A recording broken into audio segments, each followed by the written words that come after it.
Social Security. I'm glad you brought that up. And I see my staffer telling me that time's up, and Pat's still here, so I guess we have a few more moments. But let me answer that question, please.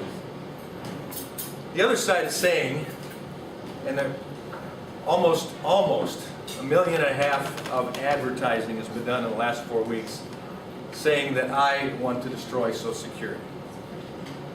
That's hard to believe that they would even attempt to say that. I was the congressman who introduced the lockbox bill on Social Security in the last legislative session when I was there.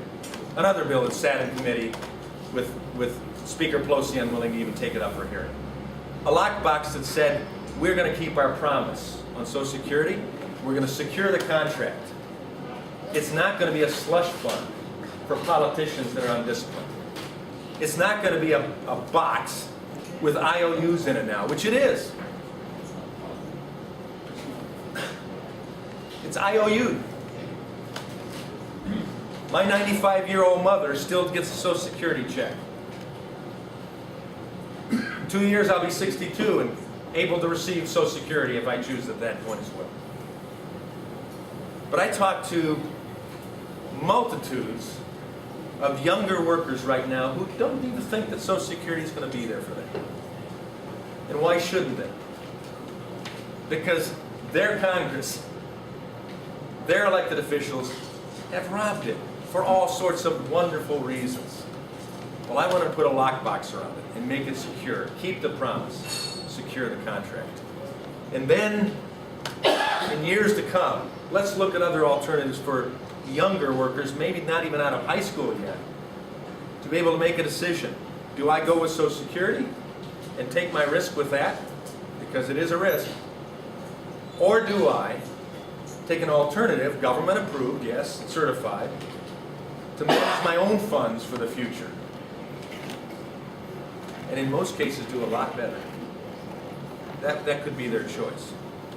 But for them to say that I want to hurt and do away with Social Security is the height of prevarication, or what we generally call lying. When I have a bill in place, Mark Schauer, and you know it, that was there, that set a lockbox around it to put outside restraints on undisciplined members of Congress from destroying our health care, or our Social Security system.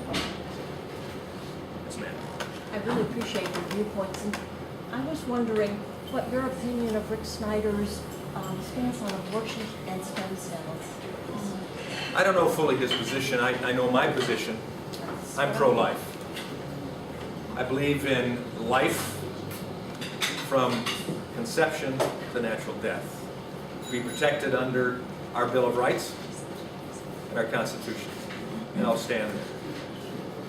I'm supportive of stem cell research.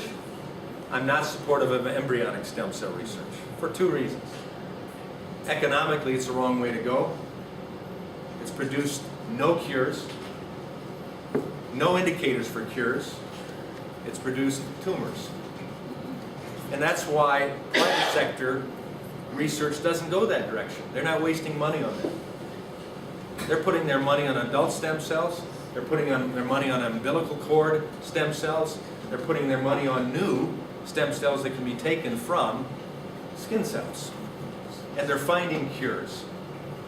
And so for us to put taxpayers' monies to pick up research for something that the private sector won't put their monies before because it doesn't make financial success to do that. And besides that, it's not producing what's being produced in the other areas. That's where I take that position. As well as I don't kill life to sustain life. I don't know where Rick Snyder comes down on that. That's something that we need to keep asking.